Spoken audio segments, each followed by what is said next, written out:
আজি ঘৰতে মাতি ৰাতিপুৱা এইজনক চহী কিছুমান কৰাবলৈ আছিলে, কৰাই ল'লোঁ। তাৰপৰা আৰু দৈনন্দিন কামবোৰ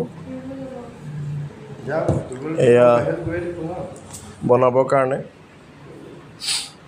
আচলতে মই দিনত মাহ প্ৰসাদ খাব পৰা নাই। মই সেইটোকে দাইল অকণমান বইল কৰি মানে এনেকৈ খাওঁ আৰু মেডিচিনবোৰ খাব লাগে। বুটবোৰ চোবাব নোৱাৰোঁ, ফ্ৰুটছবোৰ তেনেকৈ খাব নোৱাৰোঁ, তাতে কাটি দিয়া মানুহ নাই, গতিকে এনেকৈ চলি আছোঁ আৰু।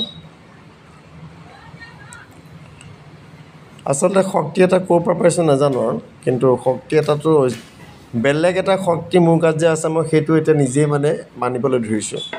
ধৈৰ্য আৰু শক্তি মোৰ ওচৰত যথেষ্ট আছে। মাজতে আলহীবোৰ আহি আছে, দিছোঁ, মানে কোনো এটা দিওঁ মানুহ নাই, সজাই মেলি আৰু তেনেকৈ মই মানে ছোৱালী আমাৰ বৌ মানে ভনীয়েকৰ ছোৱালী, তাইক আহিছিলে, তাইৰ হাতে দি আহিছোঁ। এগৰাকী ওচৰৰ খুৰীদেউ হয়, আমাৰ লগত খুবেই ভাল। অথনি মানুহ যি আহিছে নিজে নিজে বস্তুবোৰ থৈছে আৰু, মানে থ'বলৈ দিছোঁ, আপুনি নিজেই থৈ যাওক, মই এইবোৰ চুবও নোৱাৰোঁ, কৰিবও নোৱাৰোঁ। আৰু মাটিত বহা মোৰ কাৰণে বিৰাট অসুবিধা।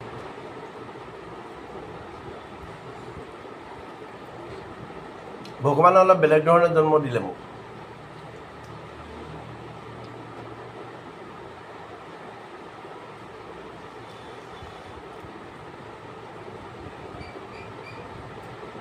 আচলতে মাৰ নিচিনা এজনী সাহসী মহিলাৰ ল'ৰা যে,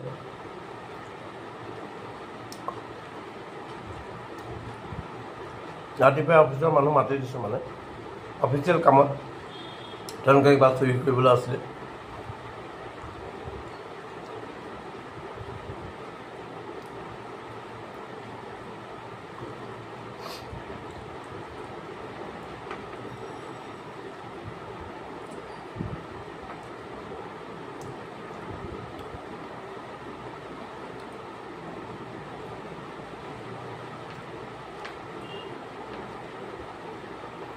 যেতিয়া আপোনালোকে ট্ৰেইনিং কৰে, আৰ্মি বা এনি আদাৰ কৰ্পছ, খুব টাফ ট্ৰেইনিং, বহুতে পলাই গুচি আহে আধাত এৰি।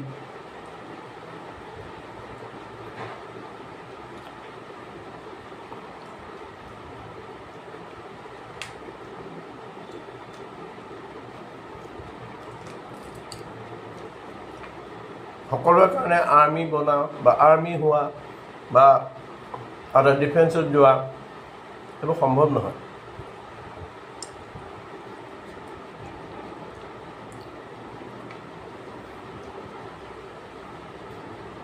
ট্ৰেইনিংটো ট্ৰেইনিঙেই, পানিছমেণ্টবোৰ আৰু কষ্টকৰ।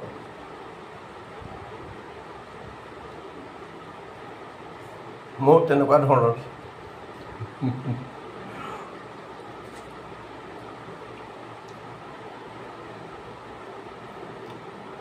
শাৰীৰিকে নহয়, আমি মানসিক এনেকুৱা আমি মানে তিনিটা প্ৰাণী।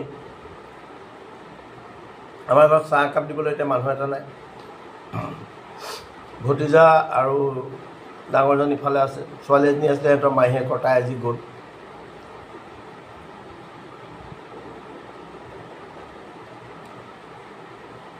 এইবাৰ তেনেকৈ ওচৰ চুবুৰীয়াক ডিষ্টাৰ্বো দিয়া নাই। আচলতে মাতি থাকিবলৈ বেয়া লাগে ন, কোনোবাই নিজে আহিলে ভাল লাগে। কাৰণ দেখিছে কৈ থাকিলে কিবা ডিষ্টাৰ্ব দিয়া যেন লাগে, নহয় জানো?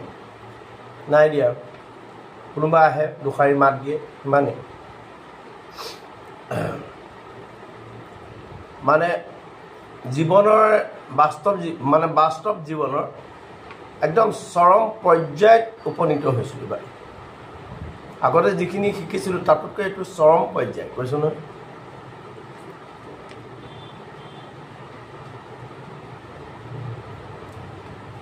আৰু সমাজ নামৰ এটা ব্যাধি, আমাৰ কাৰণে এইটো এটা ব্যাধি হ'ল, এটা ঘৃণনীয় ৰূপ। সমাজ বুলি কোনো এটা বস্তু নাই, নহয় জানো? মানুহৰ সমাজ দি সেই মানুহখিনি এটা ঘৃণনীয় ৰূপ দেখা পাই আছোঁ।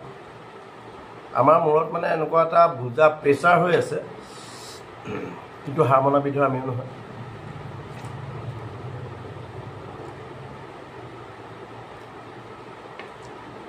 হাৰ শব্দটো মোৰ মানে ডিক্সনেৰীত নায়েই।